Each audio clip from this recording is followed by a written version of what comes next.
Hi class, today we're going to learn about someone who had a big dream and what he did when it seemed like that dream might never come true. His name is Michael Jordan, one of the greatest basketball players of all time. But before he was famous, he had some really tough moments. Let's see how he got through them. Here are my book links for my children's book and my adult book that I used over the semester. So, for the bell ringer, I'm going to ask, what do you think this person dreamed of becoming, and what do you dream of becoming? I want you to think quietly and share with someone at your table. Give me a thumbs up if you've ever tried something hard and didn't give up right away. Now, we're going to move on to our vocabulary words. The first word we have is perseverance. That means you keep trying even when something is really hard. Challenge. A challenge is something difficult that you try to overcome. Determination. This means you don't give up and you stay focused. Barrier. A barrier is something that gets in your way and makes things harder. Dream. A dream is a big goal, something you really want to do in life. These words will help us understand Michael's stories and maybe our own stories too. Show me with your fingers which word means don't give up. Perseverance being 1, 2, 3, 4, or 5. The third one, great job. Now, if I was in my own classroom, I would have this book available, but I was unable to get this book. We are going to read about Michael Jordan when he was a kid. The book is called Salt in His Shoes, and it was written by his mom and his sister. Be sure to hit the subscribe button for more great read-alouds. Enjoy the story. In His Shoes, Michael Jordan, In Pursuit of a Dream, by Dolores Jordan.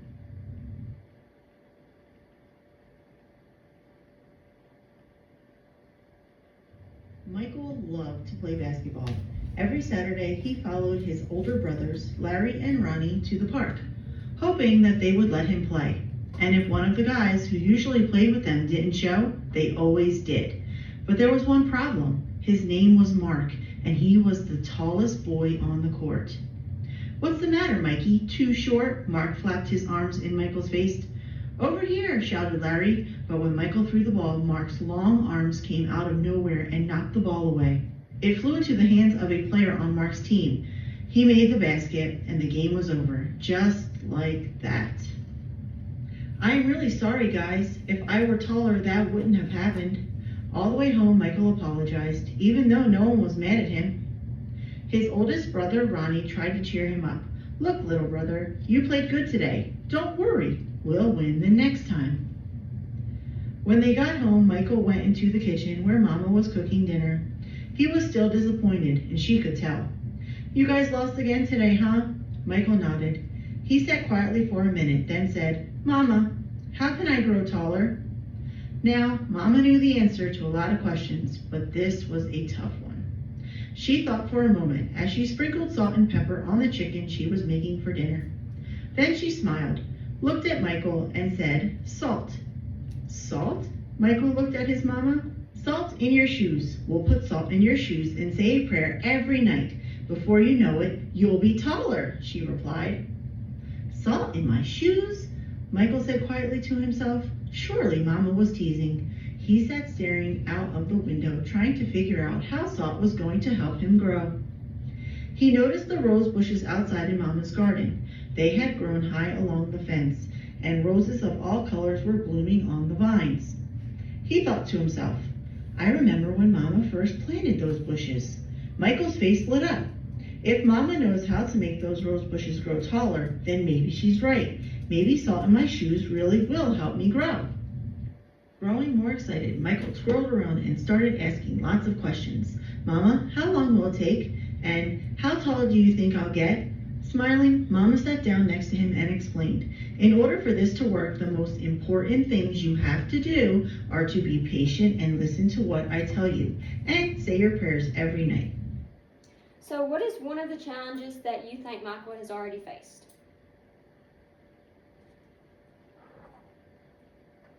I think one of the challenges that he's faced already is that he is wanting to be taller than what he is because his teammates are way taller than him. Listening carefully, Michael shook his head. Okay, Mama, I'll be patient. But what does saying my prayers have to do with it? Everything, Mama replied, and she hugged him. Now go wash up and tell your brothers and sisters to get ready for dinner. Michael dashed out of the kitchen, almost knocking over his father, who was walking in.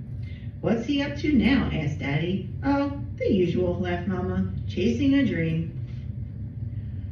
Later during dinner, Mama noticed that Michael was barely eating anything. He was already daydreaming about being taller. Michael, first things first. You won't grow if you don't eat, especially your vegetables, Mama said. But I'm not really hungry, he said.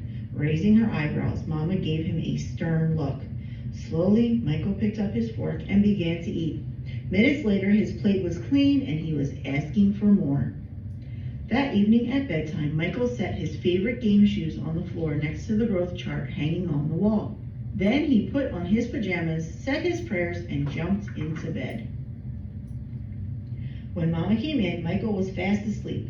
By the look on his face, she could tell he was already playing basketball in his dreams. Standing by his bed, Mama sprinkled salt in his shoes.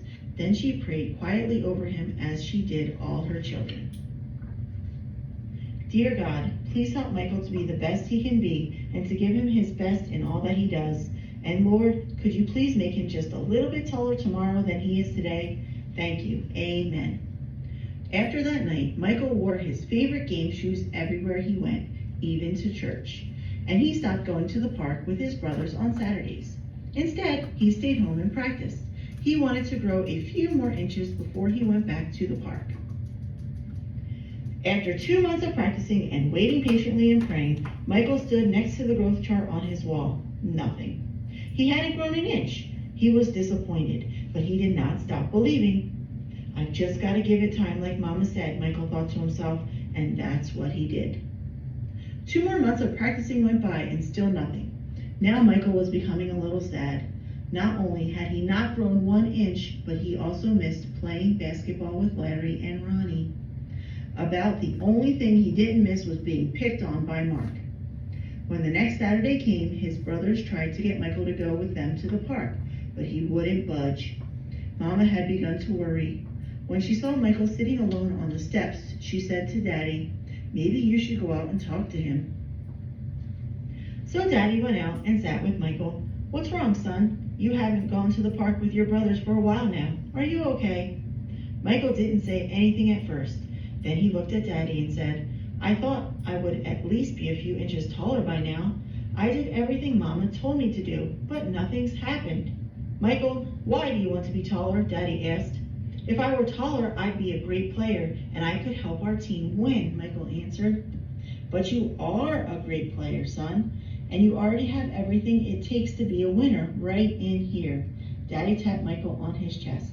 Being taller may help you play a little better, but not as much as practice, determination, and giving your best will. Those are the things that make you a real winner. Michael thought about what Daddy said for a minute. Then suddenly he jumped up and took off. Where are you going? Daddy yelled after him. I've got a game today, and I'm late, Michael yelled back. When Michael reached the park, the game had started. He sat on the bench hoping he would get a chance to play, and he did. The game was almost over, and the score was tied when John, one of the guys on Michael's team, fell and hurt himself. Here was Michael's chance. Michael joined his team in the huddle as they gathered on the sideline for a timeout. Okay, the game is tied. All we need is 1 point. Who wants to take the shot? Ronnie asked.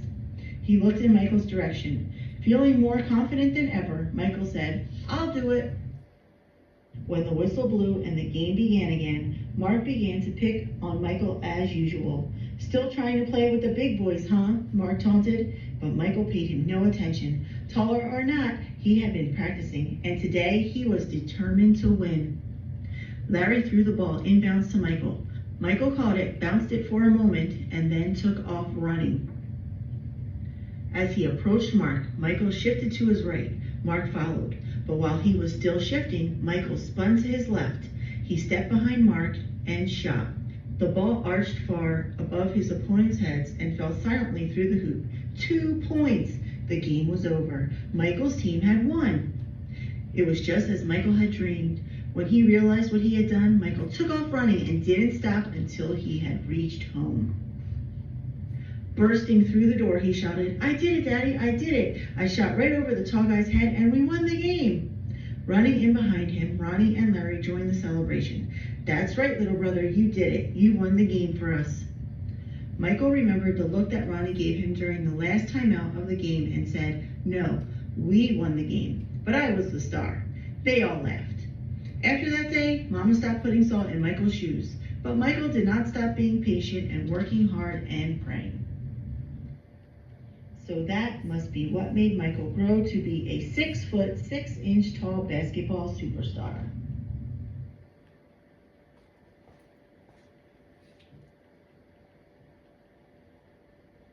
Here is a quote from Michael Jordan. "Obstacles don't have to stop you. If you run into a wall, don't turn around and give up. Figure out how to climb it, go through it, or work around it."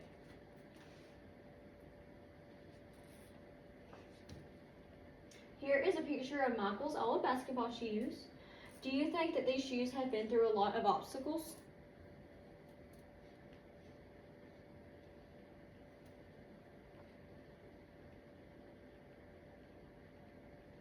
What did Michael overcome? Let's think about it. Talk to your desk buddy what you would do in his shoes.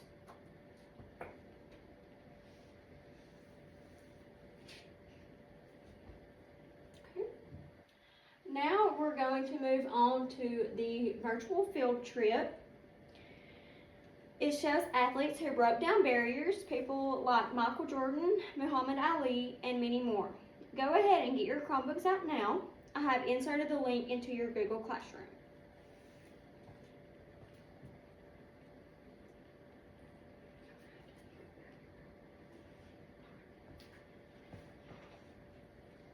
So I want you to scroll down to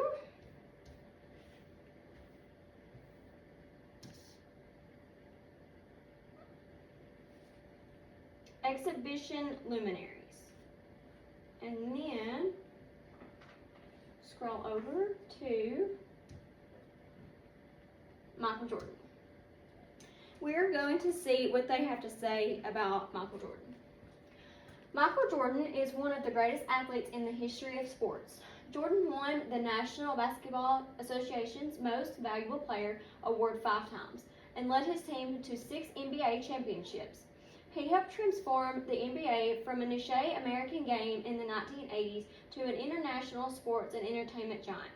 Off the court, Jordan capitalized on his athletic achievements to start a multifaceted business career. And then here is the picture of Michael. At this time, I will let you explore further on the website. Look at things like the African Americans at the Olympic Games, and you can scroll through there.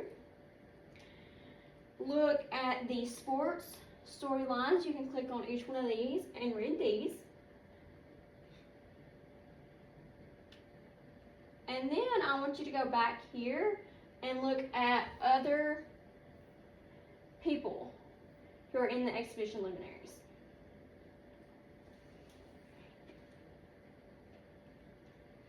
As you explore, I want you to think, what kind of barriers did they face and how did they show perseverance?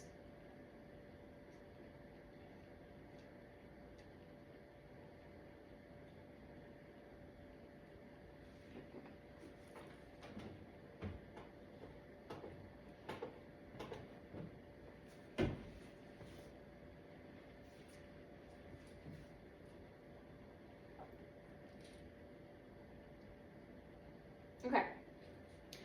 Now, it's your turn. Think of a time you didn't give up. You can draw it or write about it. Try to use one of our vocabulary words like determination or dream.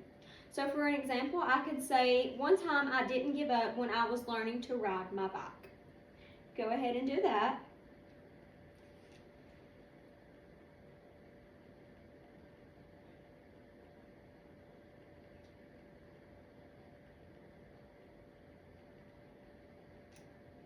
Now, for our last assignment, we're going to finish with this sentence. Michael showed perseverance when. You can draw a picture or write a sentence, or both. Use strong words we have learned.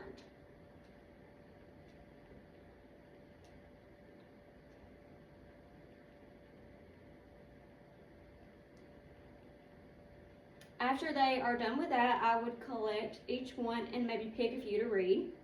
So for an example, Michael showed perseverance when he kept practicing every day. And that's an awesome example. So for the end, you all worked so hard today, just like Michael. Tomorrow we'll learn about even more heroes who didn't give up. You'll get to start your very own Hall of Hope, where we celebrate brave, determined people from all kinds of backgrounds. Great job.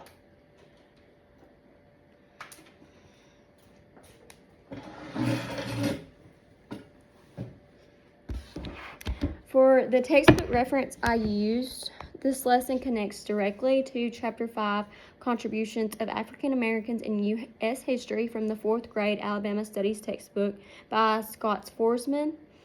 Students are introduced to Michael Jordan's life and linked to historical representation themes in this chapter. For the service learning, this unit launches our service learning project, the Hall of Hope. Students will choose athletes who broke barriers, create tribute posters, and present them as a celebration of equity and perseverance. This activity ties personal learning to broader community and cultural impact. For the Bloom's application, this lesson moves from remembering, which is the vocabulary, to understanding, which is comprehension questions, applying, which is discussions, analyzing, which is personal connections, evaluating, which is reflection, and creating, which is the exit ticket.